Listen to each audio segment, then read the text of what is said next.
m'appelle Cyril Maître et je suis clarificateur visuel, formateur en efficience cognitive. Alors, qu'est-ce qui se cache derrière ce terme un peu barbare? Tout simplement, j'aide mes clients je facilite leur traitement de l'information au quotidien. Je travaille à partir de 3 grands pôles. La lecture efficace, pas juste la lecture rapide, la vitesse n'est qu'un paramètre. Il y a aussi d'autres choses comme la compréhension et la rétention qui sont des paramètres importants quand on lit. Les techniques et les stratégies de mémorisation. Donc, à la fois les techniques mentales, mais aussi comment utiliser le mind mapping ou ce genre d'outils dans une démarche de mémorisation. Et le troisième domaine, le troisième grand pôle, qui est vraiment ma spécialité, ce sont les outils de pensée visuelle. Donc, mind mapping, sketchnoting, facilitation graphique, webbing, carte conceptuelle. Il y a tout un panel d'outils. On va utiliser à la fois des mots sous forme de mots-clés ou de phrases courtes avec des éléments graphiques pour représenter d'informations. Pour diverses applications, que ce soit de la prise de notes, de l'apprentissage, de la mémorisation, clarifier, partager, enseigner, convaincre, vendre, etc. Comment on va utiliser le visuel pour que notre message soit plus clair, pour soi ou pour les autres. Donc voilà, pour la présentation succincte. Si en 2018, j'étais champion du monde de mind mapping, et depuis cette date, avec Claudia qui est là, qui est mon associé, on a formé quasiment et accompagné quasiment tous les champions de France et les champions du monde. Pas tous, mais en grande majorité. Et le petit nombre qu'on n'a pas accompagné et qu'on n'a pas formé, c'est parfois des gens qu'on a formés comme formateurs qui ont formé d'autres personnes qui ont aussi... Donc, la méthode fonctionne a priori, même si les championnats, c'est vraiment pas une finalité, mais c'est un bon indicateur et puis ça permet d'avoir une deadline et de se dire tel jour je dois être le meilleur possible dans cette discipline. Voilà, c'est surtout ça l'intérêt. N'est-ce pas, Angélie, toi qui l'as fait un certain nombre de fois déjà, et qui a rapporté une médaille. Cette année, 3e pour un de ses preuves, donc c'est bien. Mais c'est grâce aussi à l'accompagnement de Cyril et Claudia. Et en même temps, je suis devenue formatrice à la méthode Cyril Maître et Claudia Eusebio, parce que pour moi, c'est la méthode qui nous permet vraiment d'aller déjà à l'essentiel, apprendre en s'amusant, parce que je pense que l'apprentissage sans s'amuser, ça commence aujourd'hui à devenir un peu difficile à l'école, et même pour nous, l'apprentissage. Et voilà, être d'un apprentissage plus organisé dans nos mémoires, et je trouvais qu'apprendre ta méthode, c'était génial. Et là, c'est pour ça que nous sommes très contents que tu sois ici avec nous pour partager surtout le sketchnoting, parce que certaines des personnes qui sont là ne connaissent pas. On entend de plus en plus la carte mentale, la carte heuristique, différents mots qui existent de mind mapping, mais le sketchnoting, là, je te laisse à toi. Un peu moins connu. Ok. Et donc, en Suisse, vous pouvez vous former au mind mapping avec, effectivement, Angélie, qui est formée à ma méthode, qui fera la même formation que je dispense. Voilà. Et pas encore en sketchnoting. Un jour peut-être. Un jour peut-être. Donc, le sketchnoting, c'est une technique de prise de notes visuelle. Je vais passer du coup sur la présentation, sur la carte que je vous ai préparée pour ce soir. Donc, on va voir qu'est-ce que c'est qu'un sketchnote, qu'est-ce que c'est que le sketchnoting. On fera un détour par, j'ai nommé ça un peu d'histoire. On verra un petit peu l'historique, la genèse du sketchnoting. On verra quelques points techniques. On verra aussi en pratique comment on met en œuvre le sketchnote. Alors, c'est pas ce soir que vous allez sketchnoter en 1 heure. J'ai pas la prétention de vous rendre maître de cette discipline, sachant que la formation elle dure 2 jours. Quand on veut vraiment apprendre le sketchnoting, avoir les outils pour commencer et les outils pour progresser. Et puis à vous de jouer, je vous montrerai comment devenir un sketchnoteur, voire avec un peu de pratique, un excellent sketchnoteur. Donc on va commencer par voir qu'est-ce qui se cache derrière ce terme de sketchnote. Donc je vous le disais, le sketchnoting c'est vraiment un outil de prise de notes visuelle. On va sortir de la prise de notes linéaire seulement avec des mots et on va avoir un mix entre le dessin et le schéma, grosso modo, où on va combiner, comme je vous le disais, des mots et des éléments graphiques pour représenter l'information. Le plus simple, à partir de cette définition, outil de prise de notes visuelle, c'est qu'on voit quelques exemples, si vous voulez. Comme ça, on verra clairement de quoi on parle, et je reviendrai sur ces exemples pour vous dire comment ils sont conçus. Donc, on va pas tous les balayer maintenant. On va prendre ce premier-là, par exemple. Vous voyez bien ? C'est bon? Donc, un sketch note, c'est constitué d'un titre, d'un point d'entrée, ici, d'éléments de contexte. Et puis après, on a le corps du sketch note qui se compose de différents éléments qu'on va voir tout à l'heure. Donc, on a bien des mots et différents éléments graphiques qui nous permettent de structurer l'information, de la clarifier. Le sketch note, c'est d'abord pour soi. C'est vraiment de la prise de notes pour soi. Donc, souvent, quand je prends des notes, je partage mes notes. Mais la finalité, c'est vraiment que moi, j'arrive à me relire, que j'arrive à retrouver les points clés de ce que je voulais retenir. Donc ça, par exemple, c'était une conférence de 2020 sur les fake news et l'esprit critique. Pour vous donner l'environnement, c'était encore en présentiel, c'était avant les confinements. Et donc, vous voyez, il y a des anneaux là au-dessus. Donc, j'ai le cahier sur mes genoux dans une salle de conférence. J'ai mes stylos, j'ai mes stylos pour sketchnoter. Et je fais ça en direct, voilà, sur les genoux. Donc, c'est comme ça qu'on peut pratiquer le sketchnoting en situation un peu extrême. Un autre exemple. Donc ça, c'était un atelier animé par Claudia, donc mon associée qui est là, donc qui est spécialiste des sciences cognitives et comportementales, et elle animait un atelier sur la neuroplasticité. Et donc, en général, quand j'écoute, je prends des notes, et je prends des notes comme ça, systématiquement, soit comme ça, soit sous forme de mind map, suivant ce que je vais faire de ces notes. Donc, l'espèce de jaune là qui rend pas très bien autour, je faisais des tests avec des pastels. Ça rend très bien en papier, mais au scan, ça rend un peu moins bien. Et donc ça, c'était en Zoom. Donc j'étais dans le confort de mon bureau, sur mon bureau. C'était un peu plus confort que le précédent. Et donc ça se fait aussi très bien. J'ai toujours un point d'entrée et puis les éléments de sketchnote. On va voir un dernier, quel on va voir.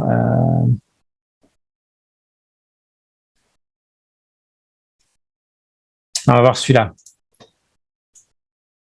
Parrainé par l'Institut Gautier. Ça, c'était en 2020. C'est la première année que tu faisais ça pour nous, Yannick, je crois. Donc, Yannick Gautier de l'Institut Gautier, donc qui est thérapeute et qui a eu la gentillesse d'animer une session Zoom sur la gestion du stress pour les équipes qu'on a préparées pour les championnats de France et les championnats du monde. Donc, c'était aussi en Zoom. Donc, vous voyez, là, par exemple, j'ai le point d'entrée ici avec mon titre, les éléments de contexte ici. J'avais une introduction autour du stress et après, Yannick nous a présenté des solutions, 5 solutions que j'ai représentées ici. Voilà. Donc ça, c'est pour vous montrer un peu à quoi ça ressemble. À quoi ça ressemble, qu'est-ce qu'on fait quand on sketchnote. Et c'est vraiment, vraiment accessible à tout le monde, techniquement parlant. Je retourne sur ma carte principale. Voilà. Hop. En termes d'utilisation, je vous l'ai dit tout à l'heure, le sketchnote, c'est vraiment de la prise de notes visuelle pour soi. Ça veut dire quoi? Ça veut dire que votre contrainte, c'est d'être capable de vous relire, de retrouver les informations. Vous ne faites pas ça pour les autres. Si on veut faire ça pour les autres, c'est un outil qu'on va voir juste après, qu'on appelle de la facilitation graphique. On va avoir la même boîte à outils, des conteneurs, des séparateurs, des connecteurs, etc., de la typo, travail de typo, des pictos, etc. On a la même boîte à outils visuelle, mais la finalité dans la facilitation graphique, c'est de favoriser, de faciliter les interactions au sein d'un groupe. Donc, c'est important qu'on soit compris par le groupe, et en fonction de ce qu'on doit faciliter comme interaction, en fonction de l'objectif, de la finalité de cette prise de notes, on va aussi changer beaucoup la structure de ce qu'on va faire pour les autres. Donc là, retenez bien, l'utilisation du sketchnoting, c'est pour soi.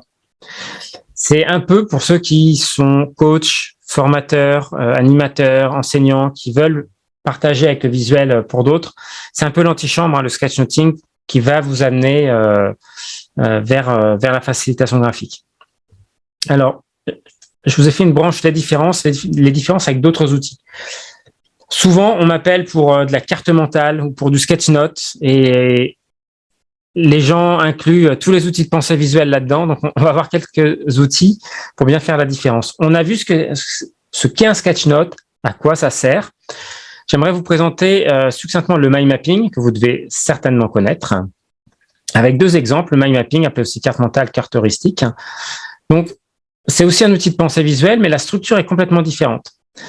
Alors là, j'en profite pour faire un peu de promo. Voilà, c'est des cartes mentales des derniers championnats du monde, qui les deux ont été réalisées par ma fille, voilà, qui est aussi championne du monde en junior maintenant. Et donc ça, c'est une carte qu'elle a réalisée en 2 heures sur le thème de la nature, thème imposé.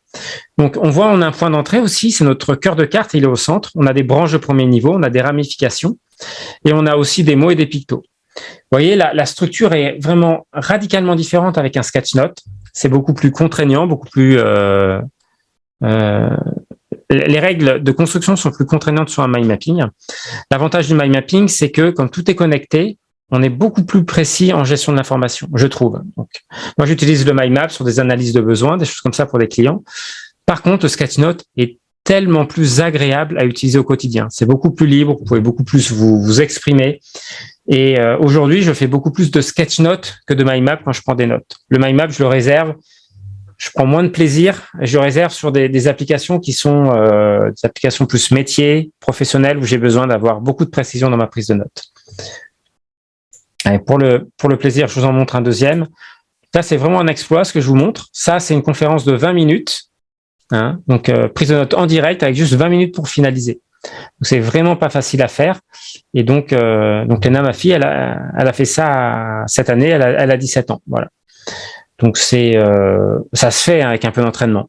Mais c'est quelque chose qui est pas facile.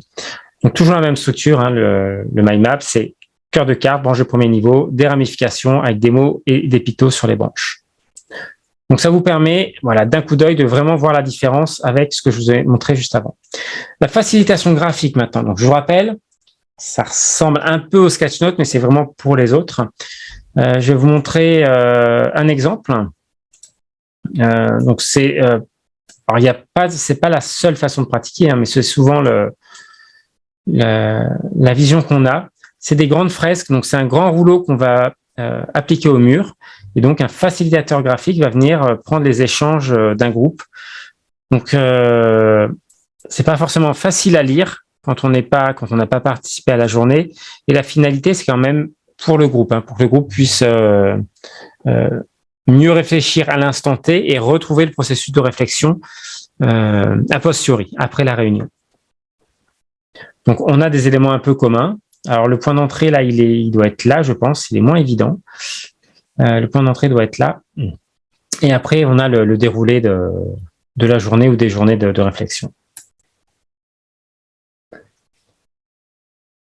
Donc, voilà pour une présentation de ce qu'est un sketch note et à quoi ça sert. Un peu d'histoire maintenant, si vous voulez bien.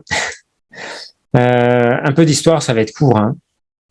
Juste pour vous dire que la prise de notes sous forme de texte et de schéma, c'est pas récent, c'est une pratique qui est très très ancienne.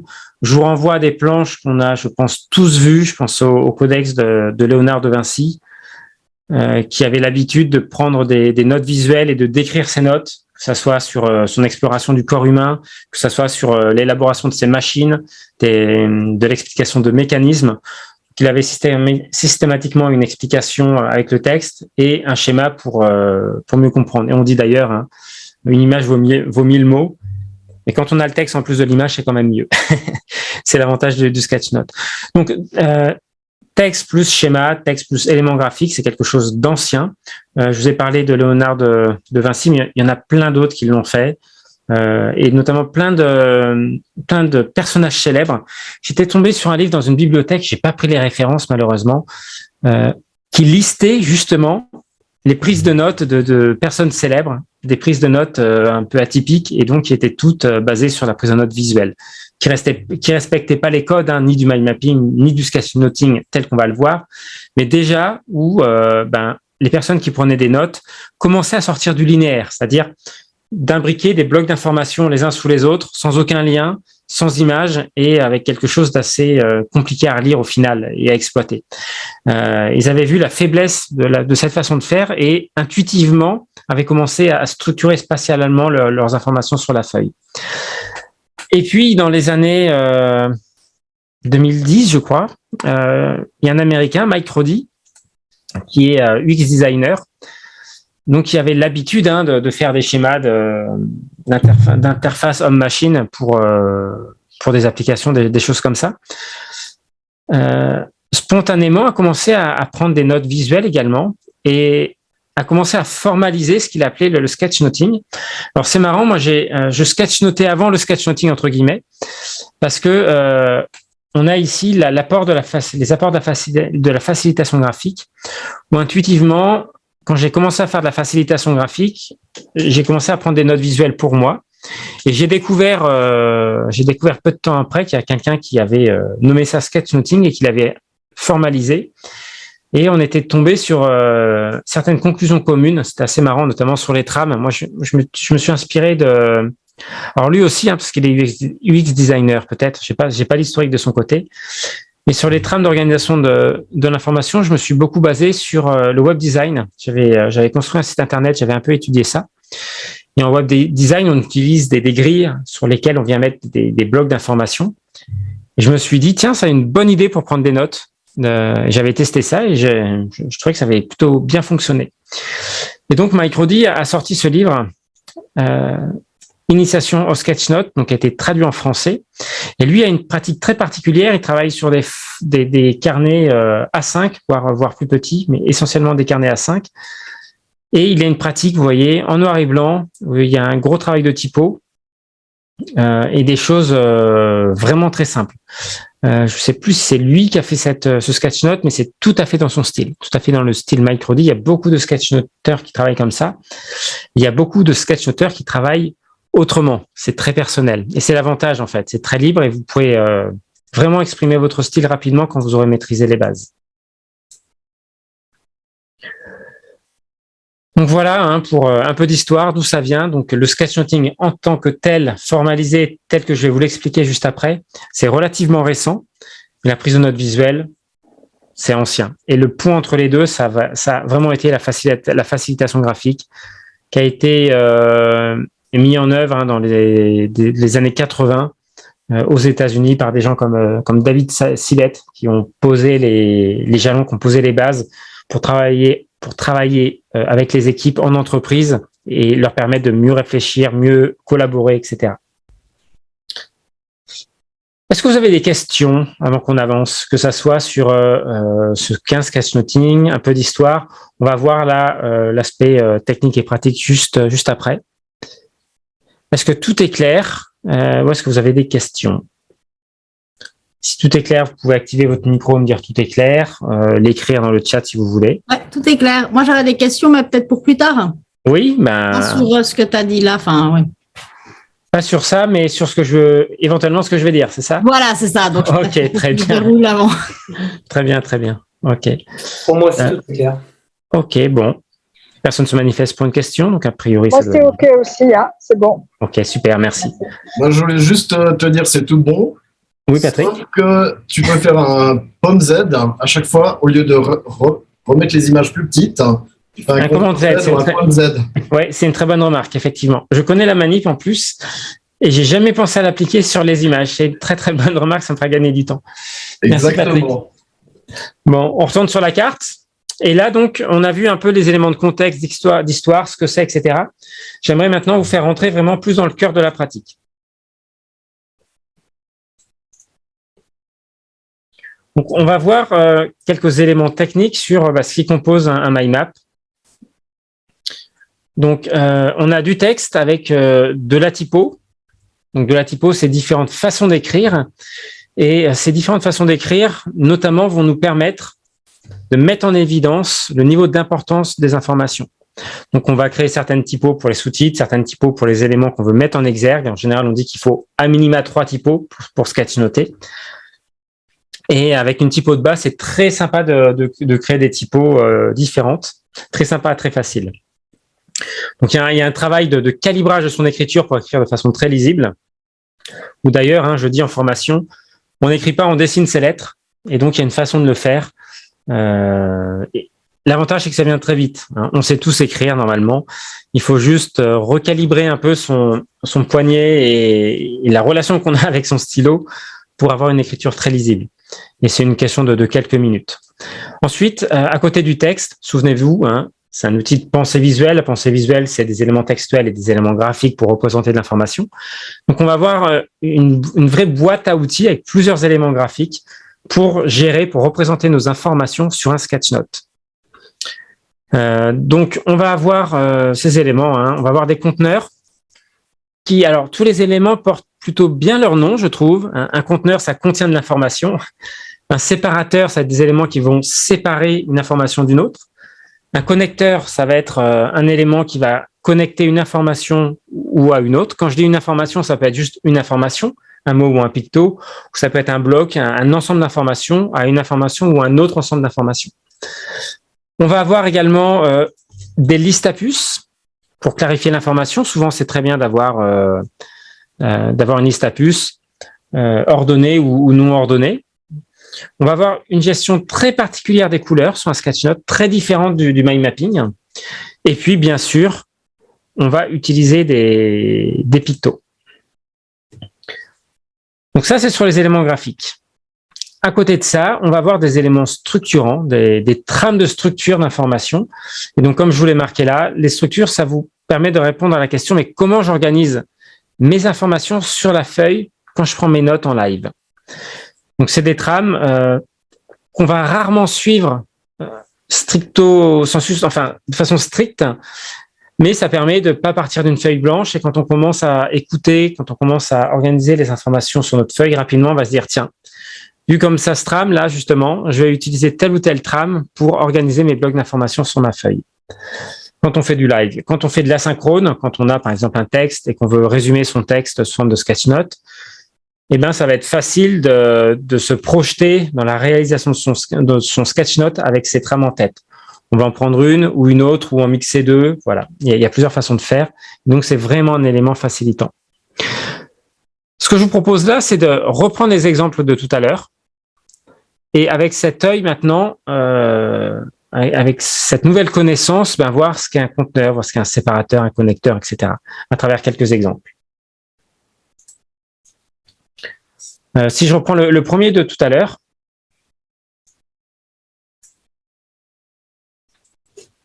donc la typo, vous voyez mon titre, il est écrit en noir, en gros, ici en orange et en gros. J'ai une autre typo, vous voyez, les fake news, l'esprit critique, j'avais deux parties. Donc c'est écrit en gros avec une police à empattement. Et puis après, j'ai mon corps de texte avec des éléments mis en gras. Vous voyez, donc je joue sur plusieurs polices comme ça, mais très facilement.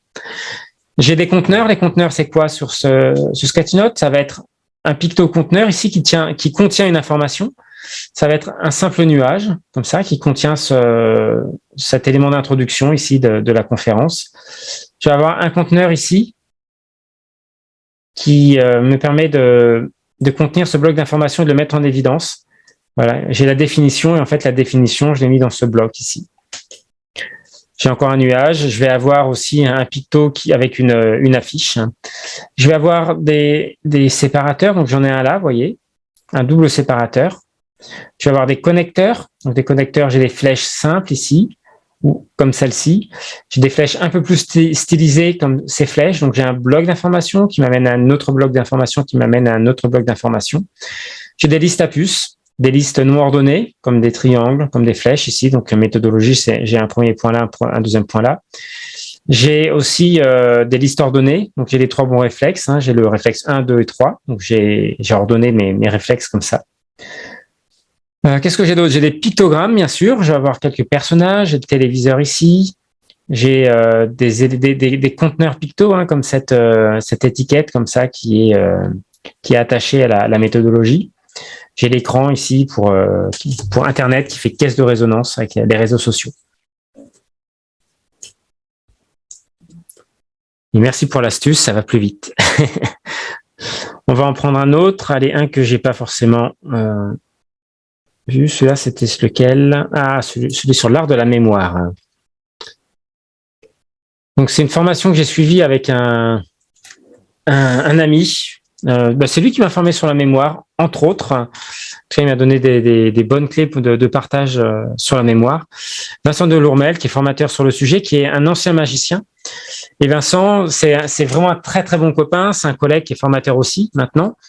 Et on a co-animé des formations, de nombreuses fois ensemble, mais j'avais jamais eu l'occasion de de me mettre de l'autre côté de la table, de m'asseoir et de vivre l'expérience avec lui de sa formation. Sachant, je vous le disais, c'est un ancien magicien, donc il anime ses formations un peu comme un spectacle. Donc, j'adore, je trouve ça très, très ludique, très amusant. Et c'est ma prise de notes de la journée, voilà, de son process c'est ce process qu'il a repris à la psychologie cognitive, attention au codage. C'est pas tout à fait ça. C'est pas la définition de la mémoire exacte, mais des éléments qu'il a repris, qu'il a formalisé de cette façon-là, avec les 3 clés de la mémoire, et pour chaque clé avec des éléments. Donc là, vous voyez, on a toujours les mêmes choses. On va avoir ici notre point d'entrée, le titre avec les éléments de contexte. J'ai écrit en gras ici avec mémoire en gras avec en plus petit l'art de la mémoire, avec l'art un peu stylisé. Les éléments de contexte ici, je vais avoir des conteneurs pour mettre en évidence mes sous-titres avec une police ici en orange. Et puis après, vous voyez, j'ai des conteneurs ici, j'ai des séparateurs ici, j'ai un connecteur ici, j'ai des pictos un peu partout, j'ai mes éléments textuels, liste à puces, etc. Donc, on utilise vraiment cette boîte à outils de façon différente, avec là en plus une trame en 3 parties, une structure en 3 parties ici, une structure assez classique. Une autre, laquelle? Allez, on va faire celle-ci. Ah, ça, c'est un vieux sketchnote, ça. Ça date de 2017. Ouais, c'est un vieux. L'image n'est pas forcément très nette. Je vais réduire un peu. Voilà. Je ne sais pas si vous connaissez Stefan Alix. C'est un auteur qui a écrit beaucoup autour de la mort, des expériences de mort imminente, etc. Il était en conférence à Nantes. Voilà. Je l'ai pas dit dans la présentation, mais je suis nantais encore pour quelques mois. Et donc, j'ai eu la chance de pouvoir le voir en conférence et dans les mêmes conditions que la première conférence que je vous ai montrée, avec le cahier sur mes genoux. Et donc, il venait faire la promotion du livre qu'il avait sorti à l'époque, qui s'appelait Le Test. Et donc, il a expliqué comment tout ça a démarré, son parcours. Et il a expliqué...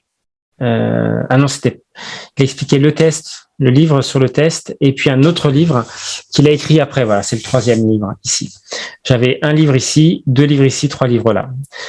Et vous voyez, j'ai une liste à puces avec un picto sous forme de livre, ce qui me permet de récupérer rapidement l'information. Donc pour chaque livre, j'ai fait un conteneur et puis j'ai mis mon point d'entrée au centre. Donc j'ai bien une police bien visible pour mon point d'entrée. C'est la conférence de Stefan Alix. Je savais que ça allait être sur son dernier livre, mais on ne savait pas trop comment il allait aborder ça. Donc j'ai pas beaucoup plus d'éléments de titre, quelques éléments de contexte ici. Et puis après, j'ai des connecteurs. Là, j'ai le fil de lecture, comme ça, tac, tac, et ce qui m'amène ici sur le bilan. Là, j'ai quelque chose d'un peu plus simple, ici, avec les 3 objets qu'il avait mis dans le cercueil de son père, voilà. Si vous n'avez pas lu le test, c'est assez troublant comme livre. Et donc ça, c'est une expérience qu'il a faite et qu'il a décrit dans un livre aussi qui est très intéressant. Donc ça me permet d'avoir les idées clés, la structure de sa conférence. Voilà, ça fait maintenant 5 ans que j'ai vu la conférence et c'est comme si j'y étais en fait. Rien qu'en regardant certains mots, ça me replonge dans le moment et je me souviens de pourquoi il a dit ça et de comment j'ai voulu le représenter. Ça, ce que je viens de vous dire, c'est très important parce que quand vous sketchnotez, vous écoutez vraiment d'une façon particulière l'information, vous la traitez, vous la processez dans votre cerveau, vous la représentez de façon très personnelle. Et quand vous faites ça, vous activez énormément votre mémoire épisodique, ce qui fait que ça ancre énormément le moment qui contient à la fois le lieu, les personnes qui étaient avec vous et l'information collectée. Le moment pendant lequel vous avez créé ce sketchnote. C'est à chaque fois, je trouve ça impressionnant. Donc on était sur les exemples. Donc encore une fois, du texte, des éléments graphiques, conteneurs, séparateurs, connecteurs, liste à puces, couleurs, pictos et des trames de structure. Ça, c'est la partie technique, c'est le bagage technique. Okay. Donc en formation sketchnoting pendant 2 jours. Alors c'est troublant au départ, mais je ne distribue aucun support en fait en fin de formation. Par contre, on construit tous ensemble, collectivement, et vous repartez avec votre propre manuel de sketchnoteur. Et je peux vous dire que vous allez être surpris de ce que vous allez être capable de faire. Vous aurez votre banque de pictos qui va être en plus qui n'est pas finalisée, que vous allez pouvoir poursuivre, compléter tout au long de votre vie de sketchnoteur et vous aurez un manuel de Sketchnoter personnalisé avec un effet visuel qui est impressionnant. Comment on pratique le sketchnoting? C'est le dernier point que j'aimerais aborder avec vous sur cet aspect un peu plus technique et pratique. Donc, quelques idées. La première chose, c'est quand on prend des notes, on va du global vers le détail. Ça veut dire quoi? Ça veut dire que, contrairement à la prise de notes linéaire, où je commence en haut à gauche de ma feuille et je finis en bas à droite et j'écris de façon linéaire de cette façon-là, tout ce qui vient, ce qui est important, ce qui est moins important, on note tout ça une information à la suite de la précédente. Ici, je vais d'abord noter les informations importantes. Je vais d'abord mettre mes éléments graphiques importants et je vais finir par le détail. Donc, c'est pas du tout linéaire et on structure au fur et à mesure de notre prise de notes. Et on met, par exemple, il y a des éléments comme des éléments de mise en couleur, des éléments d'ombrage, des choses comme ça qu'on va faire à la fin. Les conteneurs, les séparateurs, on fait souvent ça à la fin. On les anticipe pendant la captation. Mais le plus important, ça va être de noter globalement sur notre feuille les mots et éventuellement quelques pictos qu'on peut faire en live. On a aussi une vraie méthodologie pour prendre des notes. Encore une fois, je vous disais, on fait pas ça comme ça en un coup. On a 3 phases, comme la prise de notes sous forme de mind map d'ailleurs. On a une phase de préparation pendant laquelle on va créer notre titre, pendant laquelle on va mettre les éléments de contexte, toujours avec ce principe du global au détail, c'est-à-dire que je vais commencer par noter mon titre avec des éléments simples, mes éléments de contexte. S'il me reste du temps, je vais commencer à habiller mon lettrage de titre, etc., mettre des fioritures, de la couleur, des ombrages, tant que j'ai du temps. Si à un moment donné, la conférence démarre, j'ai au moins le titre et les éléments de contexte, même si visuellement c'est pas terminé, je pourrais faire ça dans la dernière phase, après la phase de finalisation. Donc, quand j'ai fini ma préparation, soit la conférence démarre, ou soit je démarre ma prise de note d'un texte, parce que je veux synthétiser.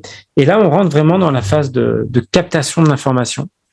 Donc, quand on fait du live, par exemple, vous allez pouvoir expérimenter, on le fait en formation. Vous changez très légèrement d'état de conscience et vous êtes dans un état d'écoute active. Vous allez vraiment partir à la recherche des idées clés et de comment les agencer sur votre feuille. Et ça vous donne une qualité d'écoute tout à fait particulière. Et quand vous avez terminé cette phase de captation, vous allez prendre une phase de finalisation. Pendant cette phase, vous allez vraiment habiller le sketchnoting, mettre les éléments structurants, encore une fois, comme les conteneurs, les séparateurs. Vous allez habiller vos listes à puces si vous avez fait des puces un peu complexes, des choses comme ça. On n'a pas forcément le temps de faire des choses très abouties dans le live et on va se garder 5, 10, 15, 20 minutes à la fin, suivant le niveau de complexité de ce que l'on veut réaliser, pour finir notre planche de sketchnote. Vraiment, c'est simple. Une fois qu'on respecte ces étapes, qu'on a le bagage technique, on a un peu d'entraînement, c'est vraiment accessible à tout le monde. Il faut se méfier de l'effet wow, des gens qui font ça depuis des années, comme les planches que je vous ai montrées, ou si vous cherchez sur Internet. C'est vraiment, vraiment accessible à tout le monde. Un autre principe, commencer simple. Ça ne sert à rien d'avoir 50 pictos dans sa boîte à pictos. Ça sert à rien d'avoir 10 types de typos. Plus vous avez de choix et plus ça va tuer votre capacité à choisir. C'est mieux de commencer avec de la contrainte, moins de typos, moins de pictos, moins de conteneurs, avec une boîte à outils assez limitée. Comme ça, vous allez être plus dans l'écoute et ensuite dans votre boîte à outils limitée, vous allez choisir le bon élément. Au fur et à mesure de votre pratique, vous allez implémenter des nouveaux pictogrammes dans vos planches. C'est pour ça que dans la formation de 2 jours, on vous donne des éléments qui sont applicables tout de suite. Et puis, on va plus loin et je vous vide quelques brouettes aussi pour les semaines qui vont suivre. Au fur et à mesure de votre pratique, je vous donne des éléments un peu plus avancés visuellement, mais qui sont quand même simples, parce que vous allez les pratiquer, vous allez voir. Et je vous donne d'autres éléments pour plus tard. Une fois que vous maîtriserez les premiers, vous pourrez implémenter d'autres éléments et continuer à progresser au fur et à mesure de votre pratique. Et j'aimerais vraiment finir cette partie sur la pratique, sur la place des pictos. Souvent, on vient me voir parce que les gens ont vu des mind maps, des gens ont vu des sketch notes, des planches de facilitation graphique. Et waouh, je veux faire la même chose. Mais Cyril, je sais pas dessiner, mais est-ce que c'est pour moi? La première chose, oui. on fait pas du dessin artistique sur les outils de pensée visuelle en général et sur le sketchnoting en particulier. On ne fait pas de dessin artistique. On fait du dessin, ce que j'appelle du dessin pour la pensée visuelle, c'est-à-dire comment vous pouvez transformer des idées, des concepts en dessin simple. Et ça n'est que de la méthode. C'est l'histoire d'1 heure et je vous transforme en dessinateur visuel pour la pensée visuelle. Mais vraiment, ça fait des années que j'ai fait ça. J'ai formé, si c'est pas des centaines, des milliers de personnes et ça marche pour tout le monde. Ça n'est que de la méthode. On dessine avec des traits simples. On rajoute quelques illusions d'optique avec de l'ombrage pour créer un peu de l'effet waouh et avoir un meilleur impact visuel, mais tout est extrêmement simple. Moi, je vais vous dire une chose, je vais vous révéler un secret ce soir. J'aime pas dessiner, j'aime pas le dessin et je me vois mal passer 3 heures comme un artiste à faire des textures au crayon. J'ai des copains qui font ça très bien. Moi, ce qui m'intéresse, c'est l'efficience cognitive. Comment je peux traiter l'information le mieux possible, le plus clairement possible. Et j'ai développé un style qui est fortement issu de la facilitation graphique en plus, qui est un style très très simple. Hein, c'est quelque chose que j'ai vraiment apporté dans le mind mapping, qui a été beaucoup repris depuis. Je suis très fier d'avoir porté ma pierre à l'édifice du mind mapping. Avec cet import de cette touche de la facilitation graphique.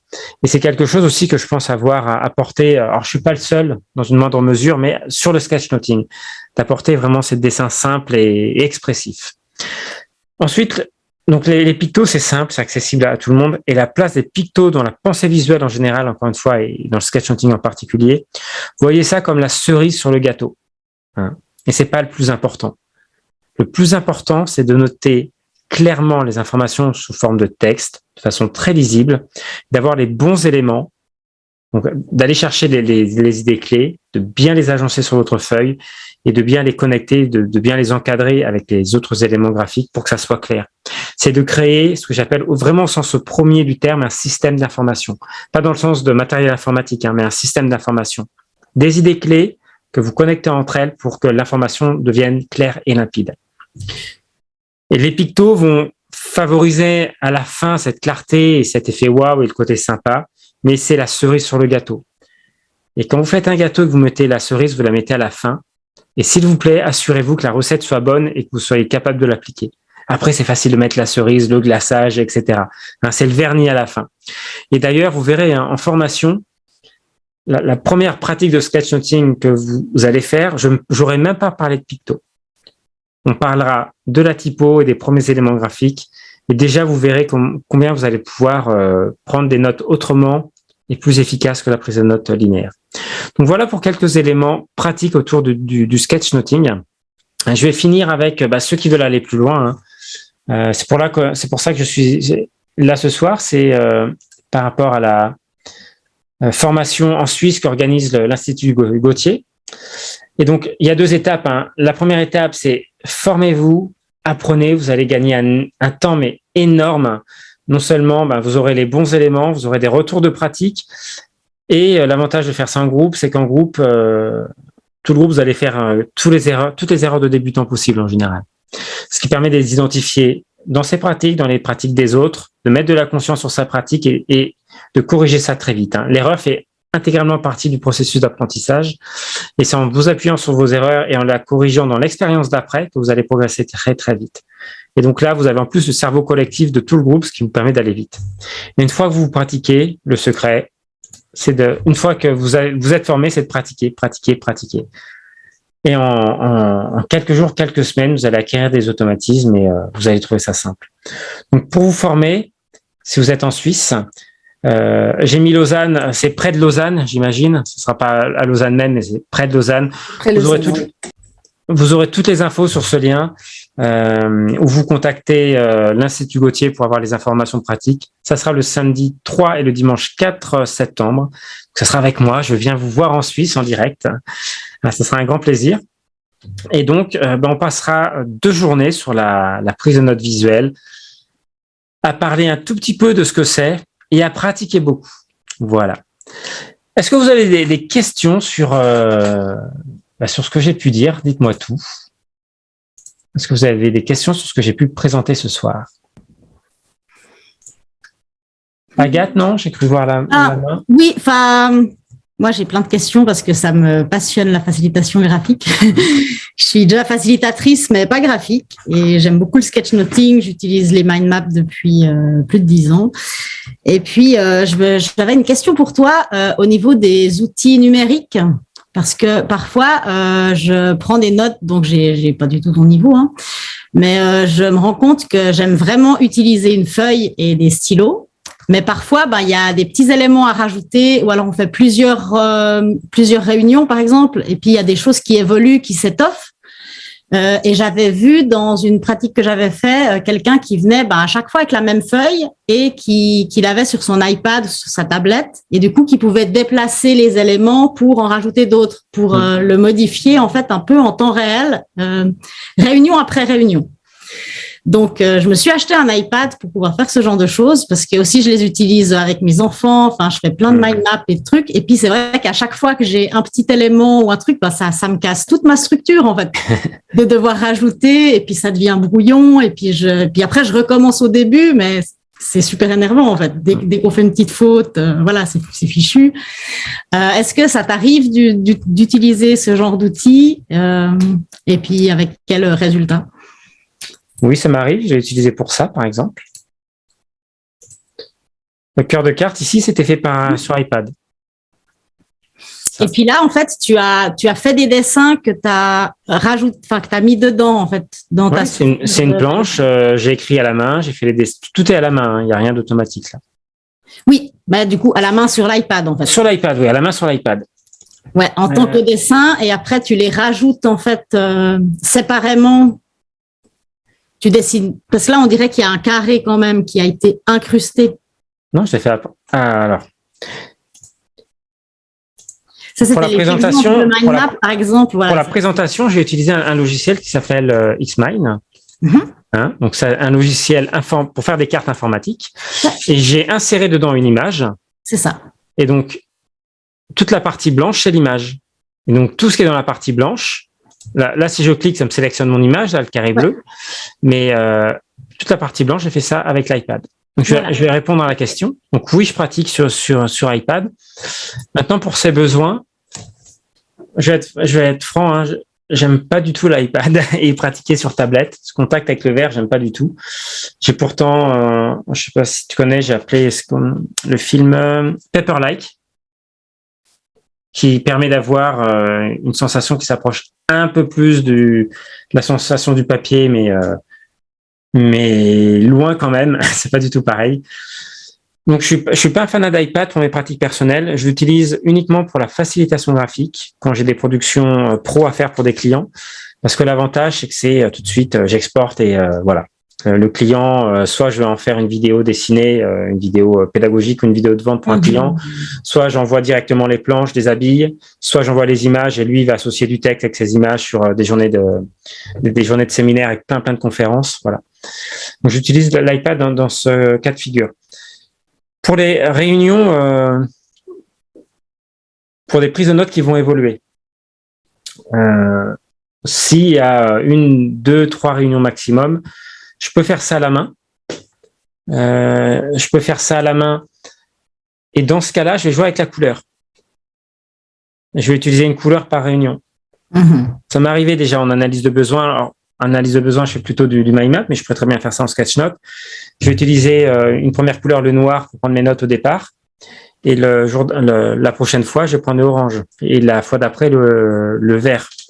J'aurai ce code couleur pour voir les apports des différentes réunions. Mais si j'anticipe qu'il y a beaucoup de changements, je vais plutôt là utiliser l'outil purement informatique, prendre la carte mentale, Xmine, et avec Xmine, je peux créer des sous-cartes comme j'ai fait. Vous avez vu, j'ai ma carte générale. Je clique sur un lien, je développe, ce qui me permet d'avoir une carte qui est light. J'utilise le mind mapping dans une démarche de facilitation graphique ici. C'est pour présenter les informations au sein du groupe. Donc, c'est des cartes qui sont très light et je navigue entre mes cartes comme ça. Je peux copier, coller, déplacer mes branches. Donc, ça me donne beaucoup de facilité. Donc, si j'ai des réunions sur le long terme, sur une gestion de projet ou une carte cockpit pour gérer sa vie perso-pro, là, clairement, je passe par l'outil purement informatique. Ça répond à la question? Ouais, complètement. Merci beaucoup. Et quand je prends des notes pour moi et que j'aime, voilà, en conférence, des choses comme ça, c'est papier crayon. J'ai des cahiers comme ça, vous voyez, c'est cahier Clairefontaine et c'est que des prises de notes visuelles en fait dedans. Que ça, mind map, sketch note, et je fais que ça. C'est alors impossible, je vais pas dire impossible, mais je vois pas quand on a pratiqué un peu et le mind map et le sketch note, je ne vois pas comment on peut revenir sur la prise de notes traditionnelle.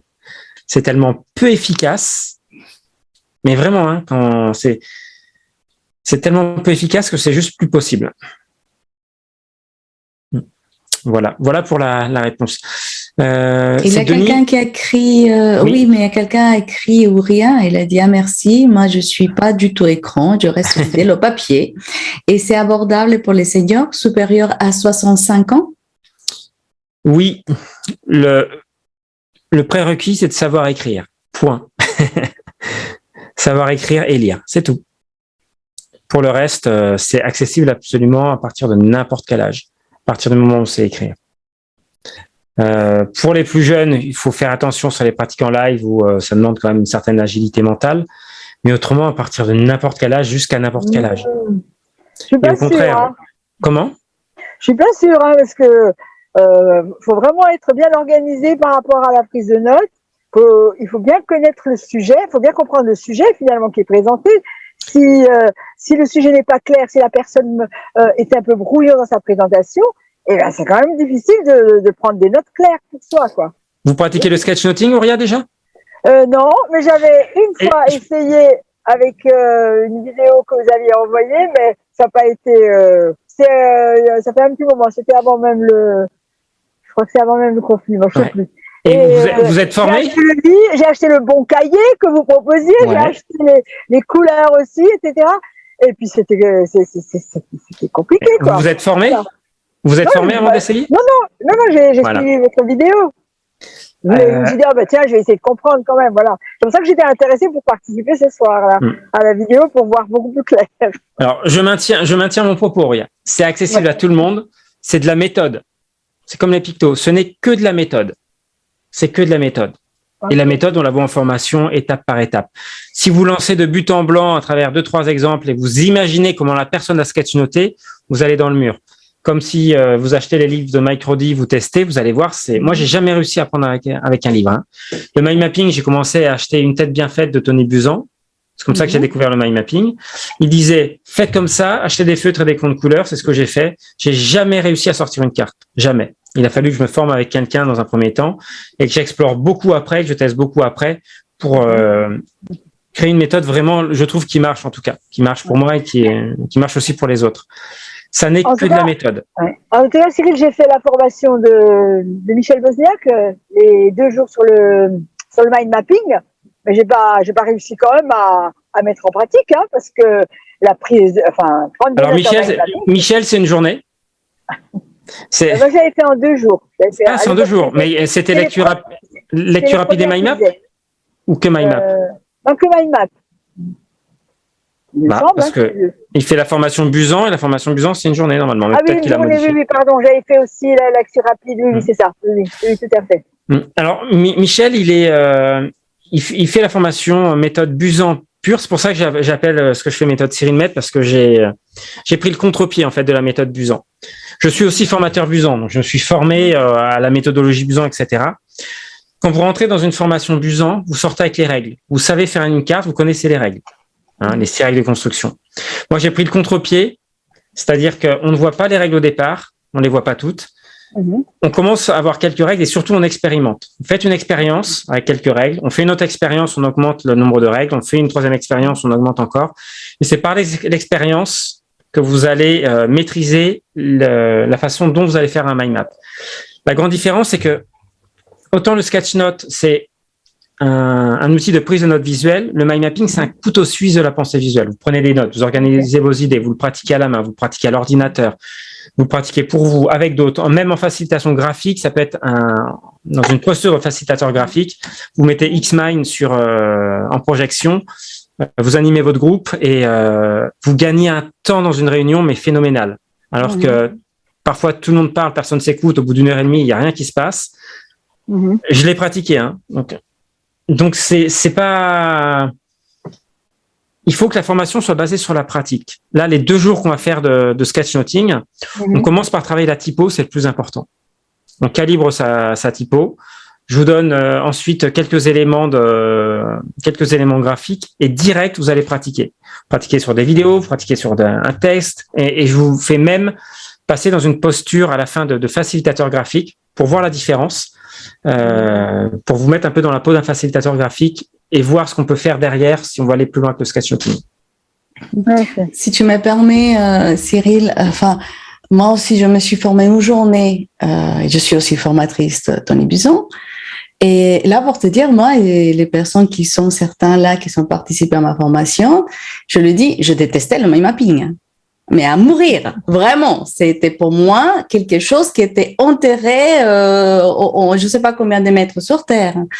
C'est en faisant le travail que fait Cyril, en pratiquant, parce que c'est ça qui donne la compréhension de la méthode. C'est en faisant des pratiques, en disant, tiens, j'ai fait une erreur, mais c'est pas une erreur, c'est un apprentissage. Et quand on fait en 12 jours cet apprentissage, tu dis, tiens, finalement, c'est pas ça ce que j'avais imaginé. C'est vraiment très subtil, c'est pratique et facile. Parce que c'est ça qu'aujourd'hui je remercie à Cyril, qui me permet de voir la facilité de comprendre et d'avoir une écoute active chaque fois aujourd'hui que je suis en train de prendre des notes. Soit que je le fasse en mind mapping, parce qu'aujourd'hui c'est ma méthode, mais je commençais par le sketchnoting. Pour avoir un peu pardonné un peu le mind mapping. Et j'ai passé par les sketchnoting et j'ai vu, c'est très agréable. Mais tout ça passe par la pratique. Ça, il n'y a pas une autre solution non plus. Ouais, pour tout, ouais. Voilà, retenez ça. C'est de la méthode. Formez-vous aux méthodes, pratiquez et le process fonctionne. En fait, je vous vends du rêve, j'en suis conscient. Mais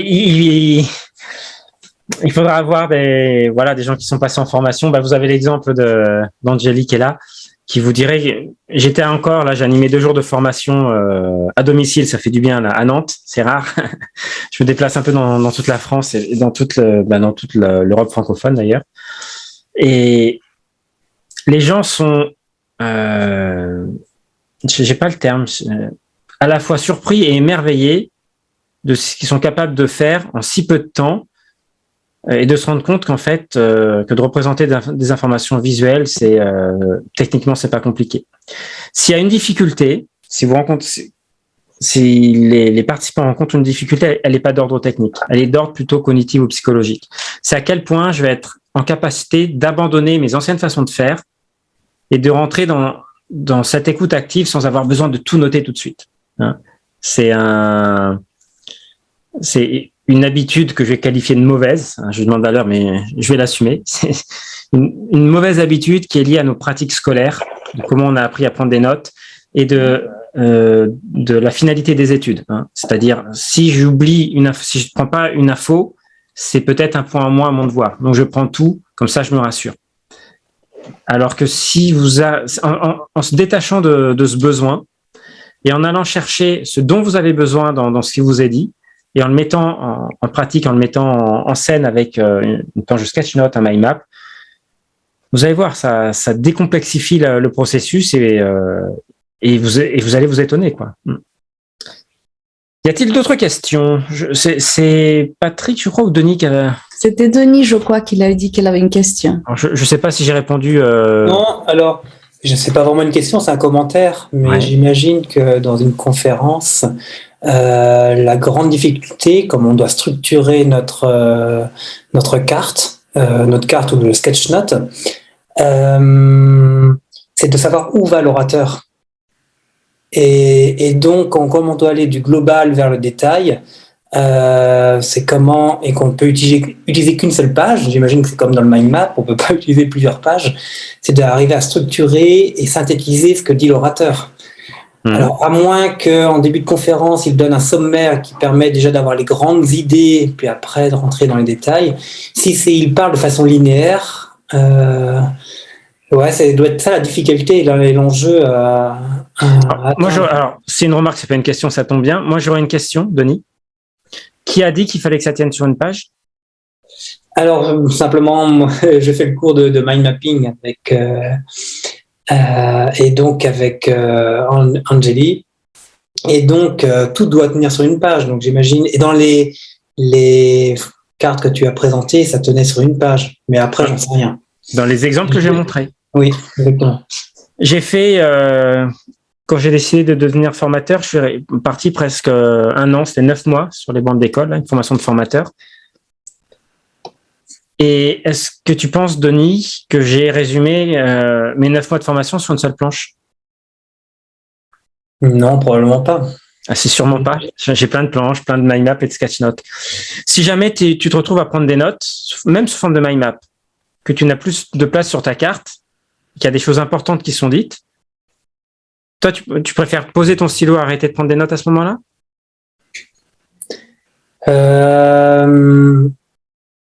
Non, alors pour l'instant, j'utilise pas le mind map comme ça, pour ça. En fait, j'utilise plus le mind map pour mémoriser ou pour synthétiser des informations. J'utilise pas comme, je sais déjà quand je commence une mind map où je vais. Je connais mes branches principales et je sais où je vais. Donc en fait, comme je connais la fin, c'est plus facile de structurer. Oui. Alors que dans une conférence, on ne connaît pas la fin et c'est là où j'imagine, après je me trompe et j'imagine qu'il faut faire une formation et puis après une expérience et une habitude. Mais ça me paraît être la partie la plus complexe dans le sketchnoting. Alors, à chaque fois que tu as parlé de cette partie-là, c'est la grande difficulté, la partie complexe. Tu sais que les premières oreilles qui t'entendent, c'est les tiennes. Et donc, à chaque fois que tu mets ce genre de qualificatif sur des pratiques, effectivement, tu vas renforcer l'obstacle à la mise en pratique. Ça, c'est la première chose. Pour y répondre, c'est exactement le défi d'ordre cognitif, plutôt que technique. C'est d'aller pratiquer. C'est en pratiquant que tu vas pouvoir voir ce qui marche moins bien pour toi. T'as fait la formation mind mapping avec Angeli, c'est ça, Denis? Oui, tout à fait. Ouais. Donc, j'imagine, enfin, si tu as une question que tu te sens bloqué, j'imagine que tu peux la poser à Angeli. Elle sera un plaisir de te répondre. Le plus important, c'est de pratiquer dans ce cas de figure et de voir où est-ce que tu rencontres des freins à la pratique. C'est-à-dire, tu peux imaginer des choses, mais c'est d'y aller quand même et de voir si tu arrives à trouver des solutions. Si tu te sens coincé à certains endroits, c'est éventuellement de demander à des ressources de la question. La deuxième chose, que ça soit pour le sketchnoting, que ça soit pour le mind mapping, je pense qu'en mind mapping, tu as vu que c'était important de préparer sa carte avant de rentrer dans une prise de notes en direct, notamment. La préparation de la carte, c'est le cœur de carte et les branches de premier niveau. Et sur un sketchnoting, on peut avoir la même démarche. C'est-à-dire, de quoi j'ai besoin dans cette conférence? Est-ce que je fais une synthèse globale de la conférence ou est-ce que je viens chercher des éléments qui m'intéressent? Et tout ce qui m'intéresse pas, est-ce que je le note parce que j'ai de la place et que je m'occupe comme ça, ou est-ce que j'accepte de l'enlever parce que j'ai aucun intérêt à noter ça? Et je vais noter ce qui m'intéresse. Et ça veut dire que tu mets de la conscience dans ta prise de notes en amont. Tu définis ton pourquoi tu vas passer 20 minutes, une demi-heure ou 1 heure à écouter une conférence et à prendre en note. Ça dépend des conférences. Si tu captes des conférences type les conférences TED ou TEDx, je ne sais pas si ça te parle. Donc là, c'est des conférences, c'est les plus dures à sketchnoter. C'est avec ça qu'on s'entraîne pour les championnats d'ailleurs. On a un titre et un fil rouge. Et là, il n'y a pas de trame. Et le seul moyen de s'en sortir, c'est de lâcher prise et de faire confiance à son cerveau. Quand tu parles avec quelqu'un, Denis, quand tu as un entretien avec quelqu'un, est-ce que tu sais exactement au début de l'entretien ce qui va être dit à la fin de l'entretien, ou est-ce que tu avances au fur et à mesure de l'entretien? Non, bien sûr, oui, tout à fait. Prendre des notes en conférence, c'est pas plus compliqué que ça. Si dans un entretien, tu es capable de comprendre ce qui t'est dit, si tu es capable de hiérarchiser les informations comme on te les donne, et ben la compétence, tu l'as. Et c'est juste cette compétence que tu vas mettre au service de la prise de notes. Plus tu vas rajouter une surcouche d'analyse, ça va être dur, etc., plus ça crée des freins, des résistances à utiliser quelque chose qui est très naturel, en fait, une écoute qui est très naturelle. Quand on a une discussion avec quelqu'un, intuitivement, on a les niveaux hiérarchiques de ce qui nous est dit. Il y a un premier sujet qui est développé. Vous rentrez de vacances, vous parlez de vos vacances. Eh ben, la personne va te parler d'un élément de ses vacances et va développer, un autre élément de ses vacances et va développer, un autre élément de ses vacances et va développer, par exemple. Donc, tu entends, on comprend, hein, quand on écoute, on comprend qu'il y a cet élément qui est un élément qu'elle a fait, puis elle donne des détails là-dessus.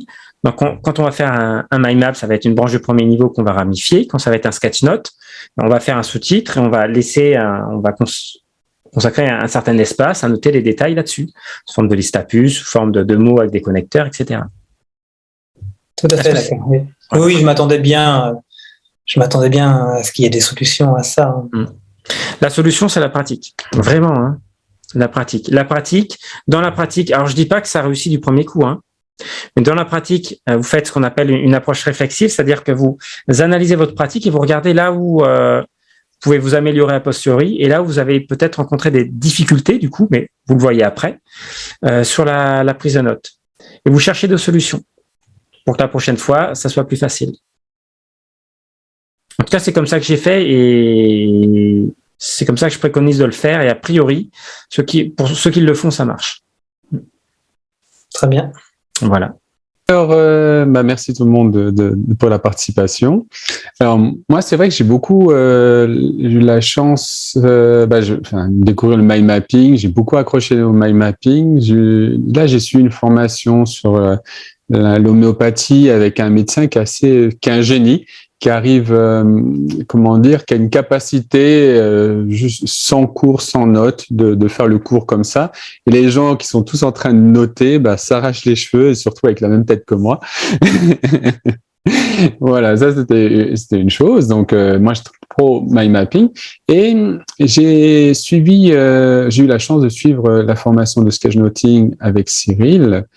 Et suite à ça, j'ai suivi une formation qui était sur le leadership, mais avec des gens qui sont très, très, très linéaires, qui mettent beaucoup, beaucoup de contenu.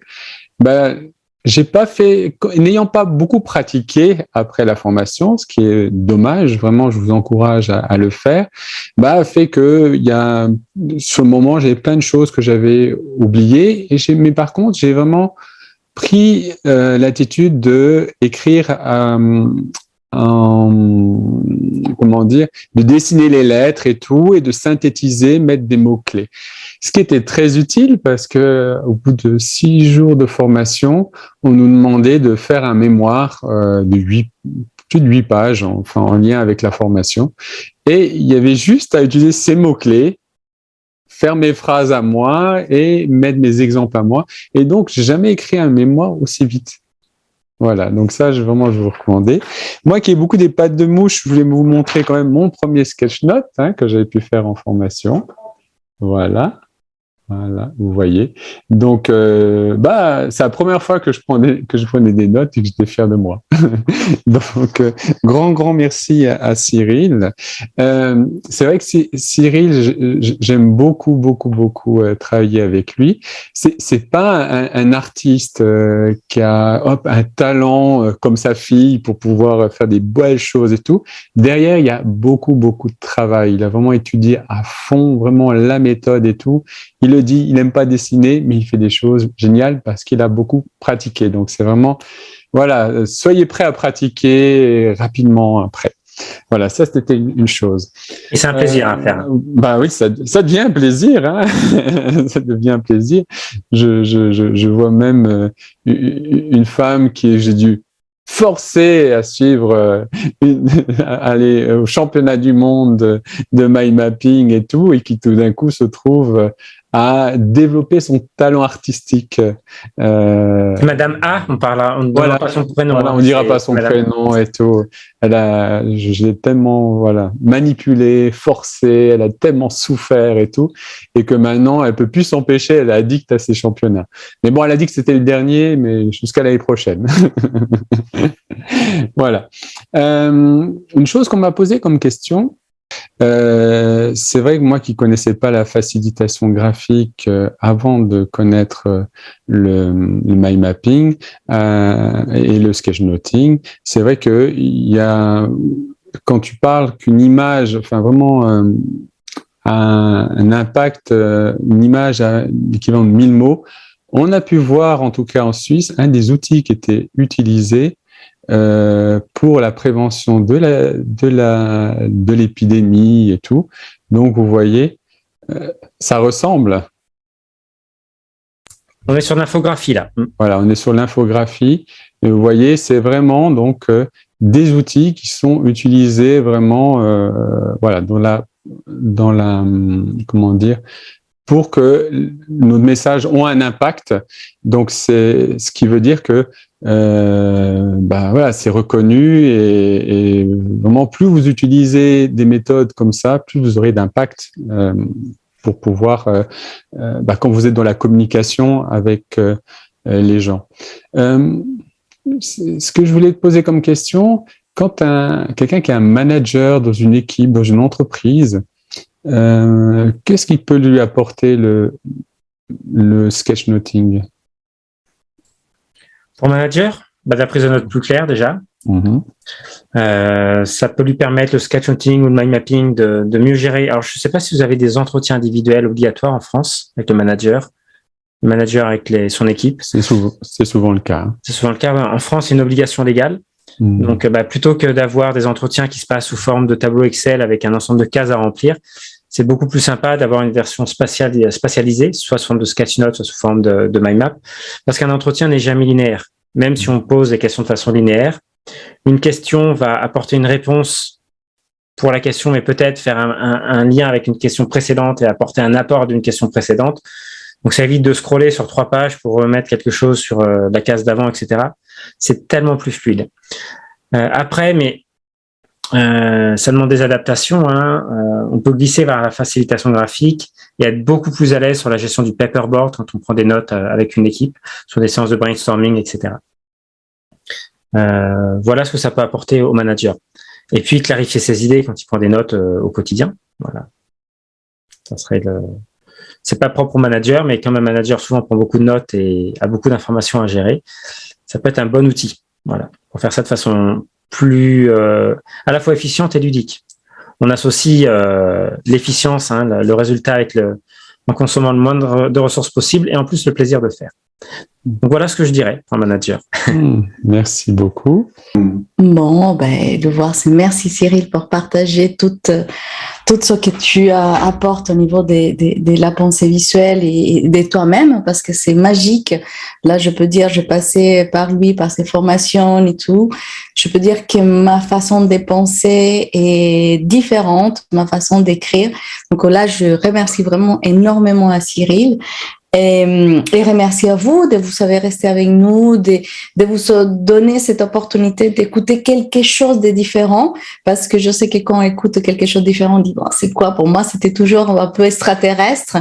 Et là, peut-être vous êtes dans ce domaine-là d'entendre quelque chose de différent, mais que quand vous entrez dans cet monde, vous n'avez pas envie de sortir parce que vous vous sentez waouh, je suis à ma place, mon cerveau fonctionne, je suis devenue créative. Même une fois, j'appelais Cyril à Claudia en disant pourquoi je fais cette formation si je suis trop décidée aujourd'hui, tellement décidée, il faut que j'arrête. C'est tellement génial parce que vous développez quelque chose que vous savez déjà en vous et que vous ne connaissez pas vos qualités, vos compétences. Donc, permettez-vous vraiment de découvrir ce monde de la pensée visuelle et laissez-vous séduire pour que votre cerveau se développe. Je ne sais pas si Cyril, je te laisse le mot pour la fin, à toi. Merci pour votre attention en tout cas et l'invitation pour cette conférence. Et ceux qui veulent aller plus loin, on se retrouve le 4 et le 5 en Suisse, en vrai. Ça sera beaucoup plus sympa que par écran interposé. Tout à fait. En vous souhaitant une très belle soirée. Une belle soirée tout le monde et à bientôt. Ciao, ciao. Au revoir. Merci, bonne soirée. Au revoir.